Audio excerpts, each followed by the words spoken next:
Be careful what you wish for, because you just might get it.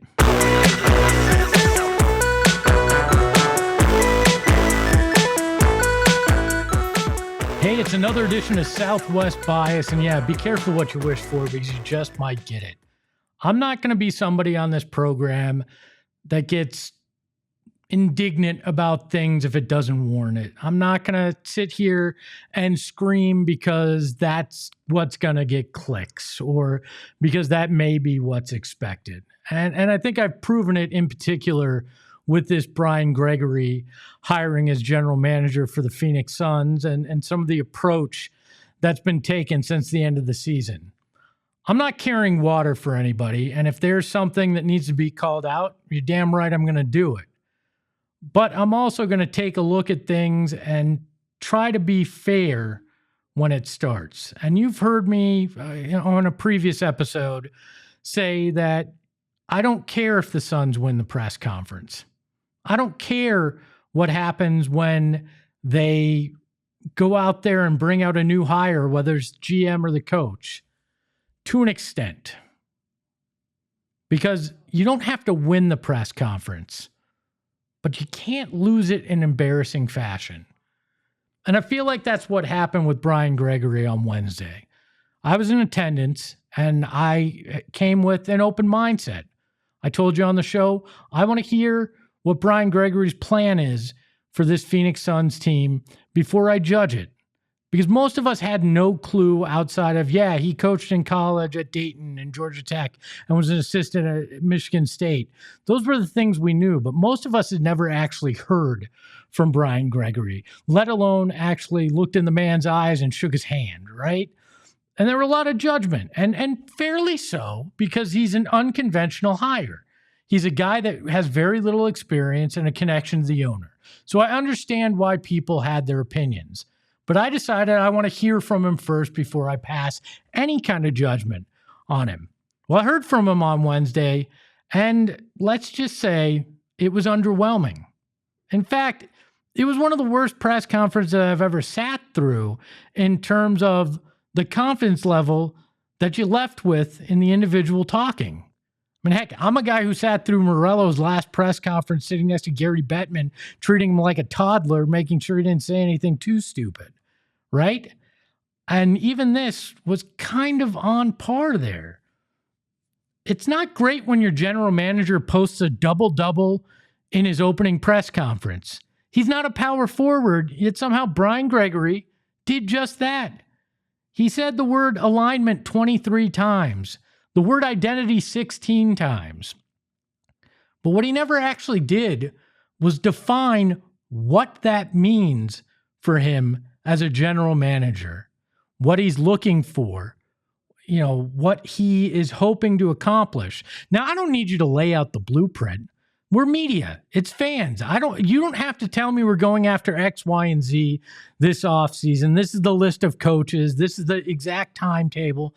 I don't want that. But I want some explanation about what does alignment actually mean? Why was it a problem over the first 2 seasons that you were part of the organization? And why do you feel it's so important to actually get everything in alignment? And then what does the identity of this team in your mind need to be? And I've heard the word gritty, and I know he talked a little bit more about playing defense or playing with some joy. Those are characteristics, though. I don't take that as the identity that you want your entire organization to be. And you can tell me I want it to be like the Michigan State Spartans. And that's all well and good. But I need to know what that means and why it works on an NBA standpoint. I don't fully grasp why that was so difficult to express. So difficult to come out with confidence and say, this is what I'm trying to accomplish in Phoenix. That's all people were hoping to hear, to give a little confidence in what that vision for the future is, to make it very clear that you are aware of what that future is. And we were sold that this guy is a leader of men, and that's why he was put in this position. And he very well may be.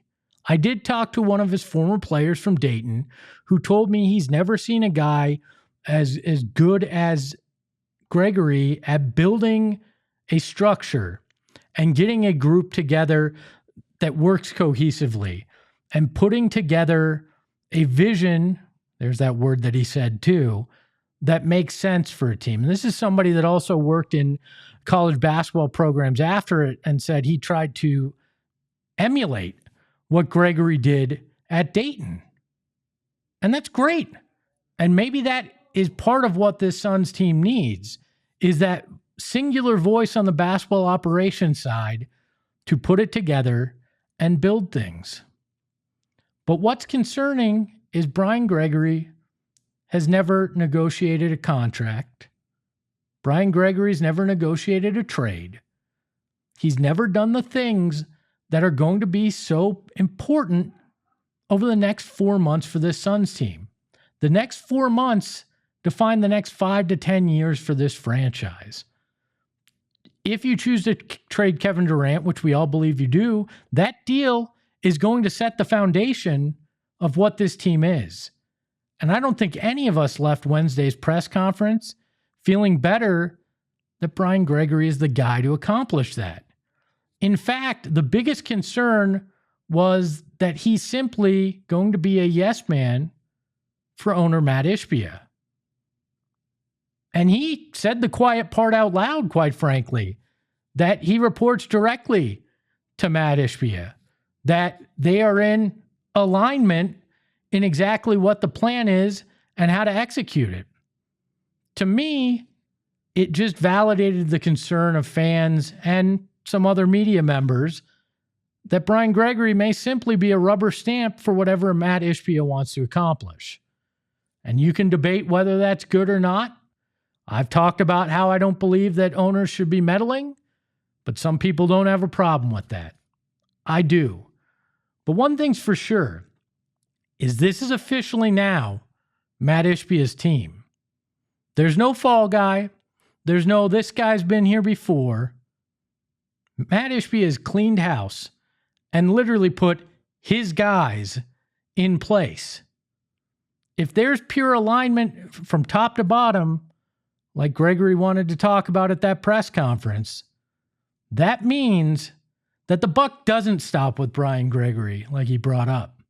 The buck stops at Matt Ishbia because he's the one that will have a massive say in what's going to happen. He will be the final approval. And in many ways, seems like the guy that's defining what that identity and vision is.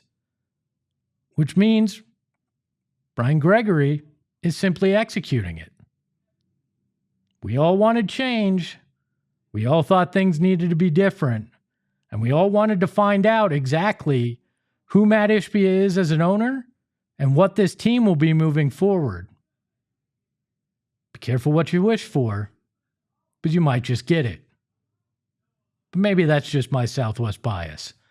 Coming up on the other side of the break, Sierra Santos, Arizona's own, joins me from the MLB Network to talk about her career, how she became an MLB Network host, and what it was like to be part of the unveiling of the Diamondbacks Serpientes uniforms.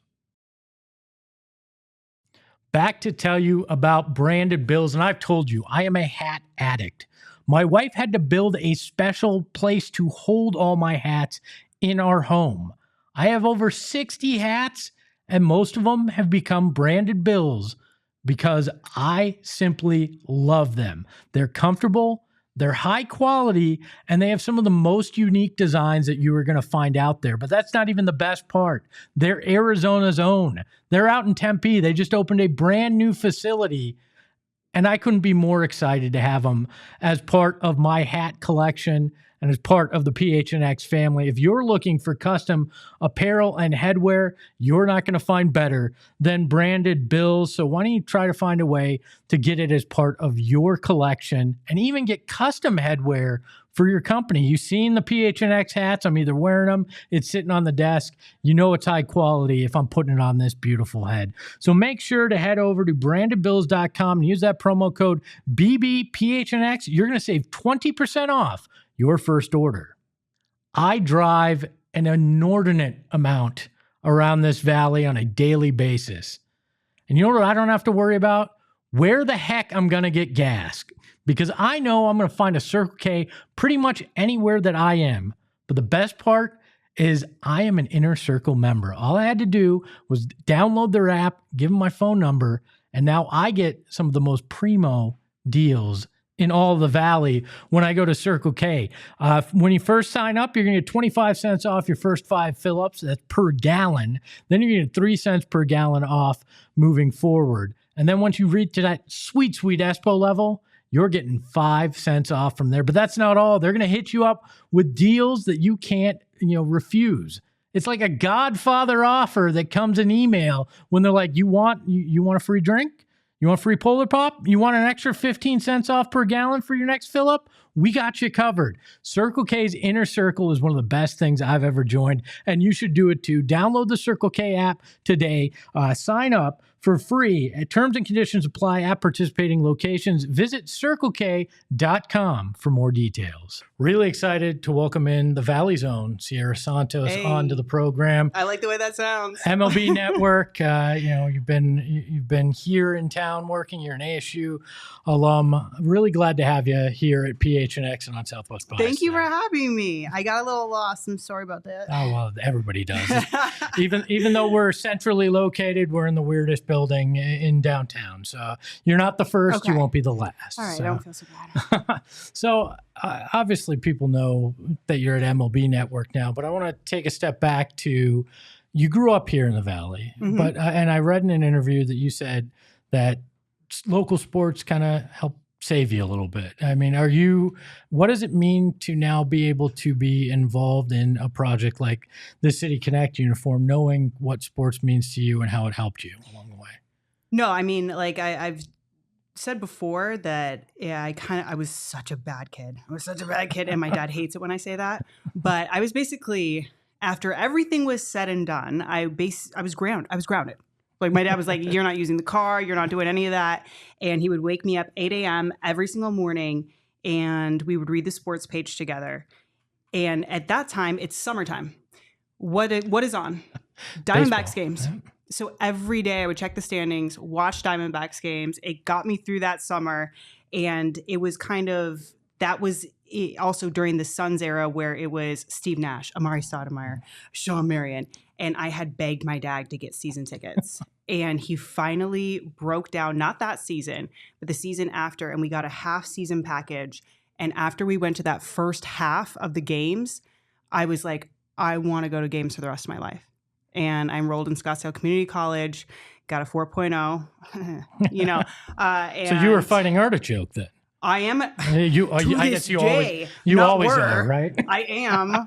And I went from there to the Walter Cronkite School of Journalism and Mass Communication. Just a little backstory. So to be able to represent not just the city, but the entire state and be able to wear this jersey and to be the one to be a part of the launch, the drop, it meant everything to me. When I got the call from Casey Wilcox from the Diamondbacks asking if I was interested, I was like, interested, I'm in. Anything you need. Stop. Like he's like, I just want to make sure it would. I'm like, I will clear my schedule out. I'm no longer available from these days.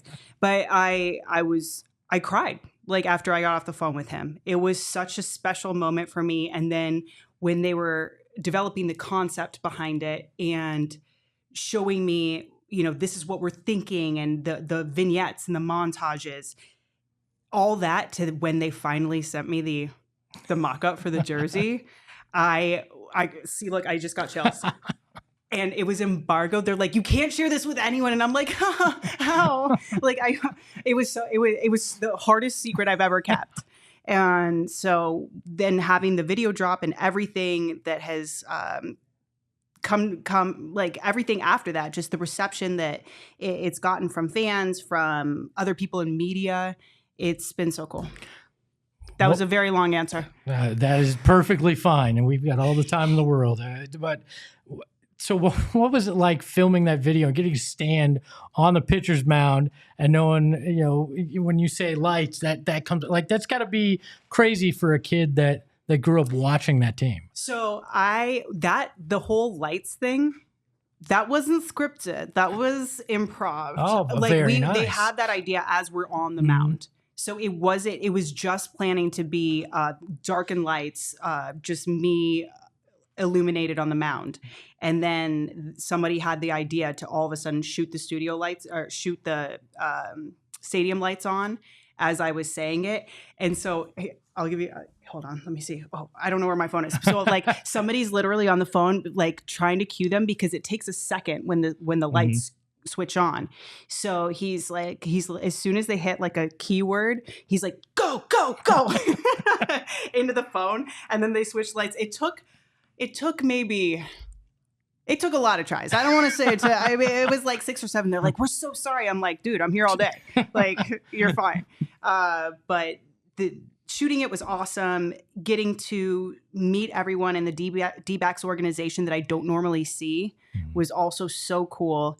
And one of the best things was everyone saying to me how appreciative they are that I represent the Diamondbacks on MLB Network, because I don't want to say I'm the only one, but I'm kind of like the only one. Like that's like a super fan of the D-backs. And they said, it's so cool to see somebody on the national scale always repping us, always giving us love, getting excited about, what's happening within the organization, from something as little as the Eugenio Suarez bobblehead. I'm like, oh my God, I can't wait to get one. So it was awesome. And somebody asked me about the like cantina scene. They were like, were those your friends? I'm like, I did not know those people. Those were my fake friends, but they are now my homies for life. And we're best friends essentially. I mean, it was such good acting. We all just assumed that was family and friends. Oh, no. My family and friends were all unavailable that day. So they found me fake friends, and but they're younger than me, right? They also work within the organization. But the cool part was they also recognized, like, hey, like, you give the D-backs so much love. Thank you so much. But it was also so cool because growing up here, not a lot of people were from here. Yep. And now you're seeing like the Arizona born and bred sports fans. And like, I got chills again. It just is, it's so cool. Yeah, it really is. I mean, I was kind of that first generation. My parents came from the East Coast, and my dad was a New York Jets and, New York Yankees fan. And, I embraced all the teams out here, and it's really cool. Like you're saying, I have an 8-year-old daughter at home that I'm raising as an Arizona sports fan. And it's cool to have the kind of that next generation. Who's her favorite D-backs player? She's not into baseball yet. I hate to admit it. I'm working on baseball. She's got a tough attention span. She's all into the Mercury right now. We're gonna have to work on that. Yeah, we are. She's all into the Mercury right now. Okay, I love that. Very disappointed that BG and Diana are gone. I know. I'm trying to help her find a new favorite player, but we're working her into baseball. It will come around. Okay. I promise you that. All right. So you go from working in local markets and being out here at Fox 10 to being on the national stage. What is it like to walk in there and be part of MLB Network and NHL Network and know you're now seen across the country by sports fans? A lot of pressure. I don't think I ate the first 3 months I was there. I would bring my dinner every day, and then I just didn't eat it because I was so nervous, and you just don't want to F up. And I think that it takes a while to get comfortable. And then once you get comfortable is when you can really let your personality shine through, which is, I think, one of the biggest reasons why I went from quick pitch to intentional talk, because I was able to showcase some of myself during quick pitch, but it's just a different type of hosting when you're working with other people. And I mean, when you get to vibe and mesh off of people, it brings a different type of energy. Yeah. What is intentional talk like for you? Because you're kind of the ringmaster of the circus there in a lot as right? Sometimes I go off the walls too, but it's the best. Like, people ask me all the time, is Kevin Millar as crazy as he is on TV in person? And I always say, no, he's worse. He's a million times. No, Millar's a million times worse. Demp they're like my big brothers. Yeah. Both of them are. And it's the chemistry you see between us, that if you can feel it on screen, it's reflected easily in our group chat. And, a lot of things can't ever make it out that group chat. Things we say or little memes we drop in. But if it feels like it's fun, it's because we do have fun. And then when we don't get to be all together that often, but when we are all in the same room doing the show together, it's so fun. It's the funnest show I've ever done. And I'm so thankful to be on it. It's the longest running talk show on MLB Network. There's the joke, MLB now is for the thinking fan and we're for the drinking fan. And hey, that's what we are here too. We're for the drinking fans. Where's my beer? We've got them over in the fridge. I should have cracked one open for you. I mean, I thought you'd never ask. So it's the fun. I think that we're the best show on the network. Obviously, I'm going to say that. But I think we're the best show on the network because we have the most fun. And players absolutely love coming on our show because we showcase their personalities. We talk about everything off the field. We ask Max like 2 baseball questions, Yeah. And then we get into the stuff about their lives. And it's just fun.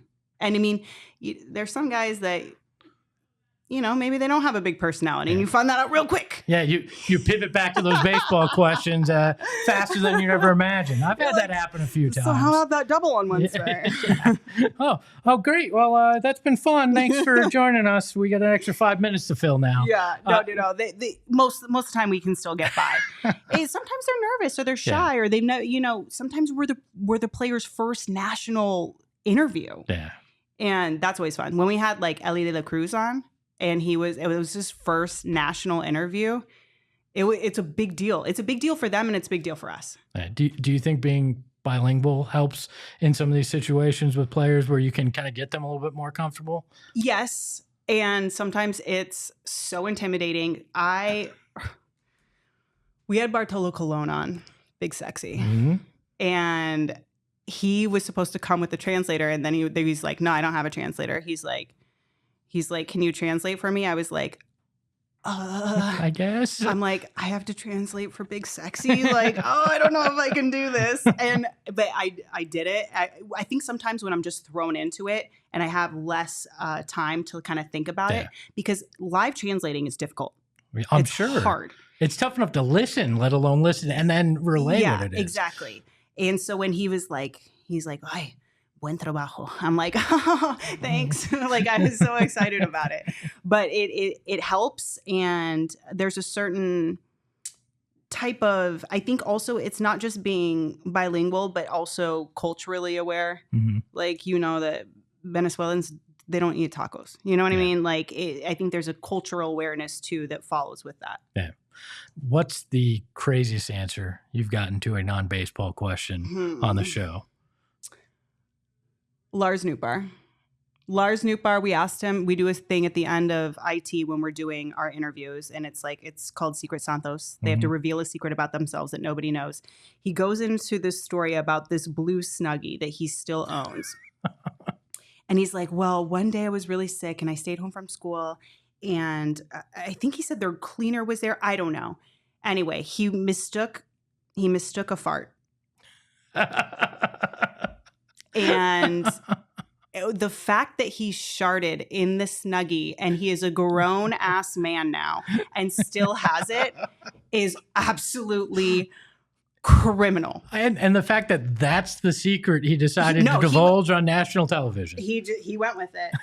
He went with it, and we were just like, "Whoa, okay." Like, I think that's probably one of the craziest answers. I'm trying to think of something else. I don't know. Have you ever had to?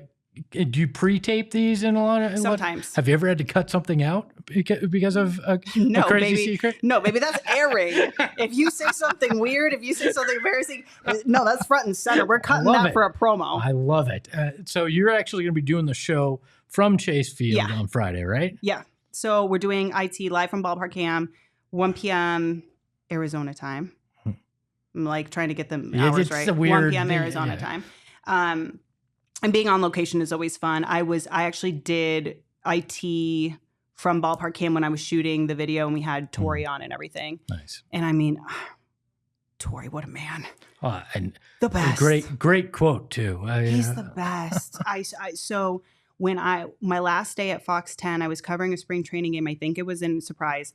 And Casey walks me in his office. He's like, Sierra got a job at MLB Network, blah, blah. She's leaving us. And Tori gave me a big hug and he takes me by the shoulders. He's like, you're always going to be our Arizona girl. Go out there and do us proud. And I'm like, okay, Tori. So it's just when you have a manager like that, that's so warm, and he talks about like loving on his players, right? And I think that you also see that, and it seeps into the clubhouse culture. Makes sense. Yeah. All right. So we have a new segment on the show that I'm just starting now. Okay. It's called Santos Secrets, and you have to divulge a secret here yourself. If you're going to put these poor players through it, I'm going to turn the tables and make you divulge something here, that nobody knows. Something fair. You don't have to go too juicy. Should I do the space? Should I do the? Yeah. Okay. Al's sitting over here. She's looking for a consult over here to find out what she should say. So I really love space. Really? And I think when I was like 9 or 10, that's so nerdy. I went to space camp. There's nothing nerdy about that. That's my daughter right now. I appreciate that. Did you send her to space camp though? I would like to. He's like, I'd like to shoot her into space. Hold on. You work in media. It's going to take me a little while to save up the money to be able to send her to space camp. I'm trying to think of that. That's not like that juicy. I'm trying to think of something juicier that won't get me in big trouble. I was a certified Zumba instructor. Okay, that's fun. I worked for the National Academy of Sports Medicine and worked with certifying Zumba instructors. So. Do you Zumba? I do not. I have. Here's my secret. I have no ability to move whatsoever. That's not true. No, it's 100% true. That's not true. The fact that I have a child is unbelievable with my lack of ability to move is what I'm saying. It's ridiculous. So. I'm trying to think. I'll give you those two. Those are good. We'll allow it. Anything you want anybody to know in terms of what you got coming up on MLB Network, or any final thoughts on being involved in the Serpientes unveil? I'm so happy that fans have bought into this and that they're excited about it. I just saw Zach Gallen on the field a couple minutes ago, and I was like, yo, like, he's like, what up? He's like, yo, he said, I love the purple. And I'm like, me too. He's like, no, purple's my favorite color. I'm like, yes. So if he resigns, it's because of you. Obviously. The purple. No, we want Zach to stay in Arizona. You know what I'm saying? But it was just everyone from players to fans to people that really aren't even into baseball that reached out and were like, those jerseys are sick. It makes me so happy, and I want everyone. I mean, I don't work for the team. I'm not getting a commission, but you should like go buy one. I mean, like they are dope. You need to work with the agent and get a commission. I mean, that seems like the way to go about it. But I won't tell you. Are you available? No, I would be the worst lawyer in the world. All right, we can cut this if I'm wrong on this. And okay. But. Did you try out to be the Phoenix Suns social media sideline reporter? I 100% did. I'm pretty sure that was the first time we met. This first time we met, I did, and I didn't get it. Thanks, Espo. I've never told the story. I was actually supposed to be it, and then they decided not to give it to me. Hey, we both suck. Yeah, and have me be part of the selection process for the person I was going to produce. Oh, yo, that's cold. Yeah. That's so cool. When I took the job as social media manager, they're like, you're going to be the social media sideline reporter too. That's and then so 3 months later, like, but you're not going to be, and you're going to help us choose who's going to be. Oh, so, dirty. Yeah, so we were in the same boat. Dirty. No, I didn't get selected for that. But you know what? It's fine. It'll set me on the rest of the trajectory to get where I am today. If I would have been the Suns social media sideline reporter, No, you would have had to work with me, and it would have destroyed your career. Ask anybody around here. You would have hated me for taking your job. Nah, I wouldn't. At that point, I hated everybody else for taking it from me. She's Sierra Santos. I really appreciate you joining me. And sorry again, I didn't get you that job. No, hey, it was all for the best. Look at where we're at now. Look at where you are. Big thanks to Sierra Santos for joining us on the program. And I want to wrap it up today, as I like to, with something a little bit more fun. It's not a full tinfoil hat conspiracy theory here. So I'm not going to bust out the tinfoil hat. We're not going to play the music. That's not going to happen. But on Thursday, the Catholic Church named a new pope. He was a cardinal from Chicago. It's one of the biggest upsets ever. An American from Chicago becoming pope, a Chicago Cardinal getting the biggest win since 1947. All right, for those of you that don't get my joke, the Arizona Cardinals used to call St. Louis home, but before that, they were the Chicago Cardinals. And that was the last time that they won an NFL championship in 1947. This iteration of the Arizona Cardinals has gotten massive praise for what they did during the draft and how they filled some of their holes since last season. Some people even suggesting, myself included, that they could be a dark horse to win the NFC West.